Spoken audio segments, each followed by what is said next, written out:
তিলের নাড়ুটা বানাবো। ঠান্ডা হয়ে গেছে, একটু উষ্ণ গরম আছে। হ্যাঁ, এই দেখুন, এই দেখুন বানাচ্ছি, কি সুন্দর ওপরটা অয়েলি অয়েলি হয়ে গেছে।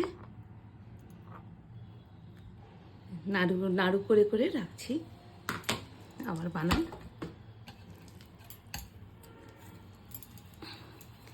এই শীতকালে এইগুলো খেলে না ভেতর থেকে ভেতর থেকে এইসব মানে তিলেও অয়েল থাকে, আর স্কিনটা অটোমেটিক আপনার গ্লো করবে।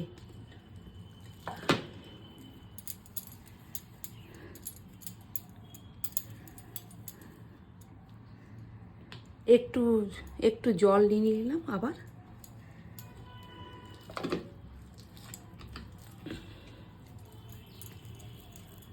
দেখুন অটোমেটিক গোল হয়ে যাচ্ছে।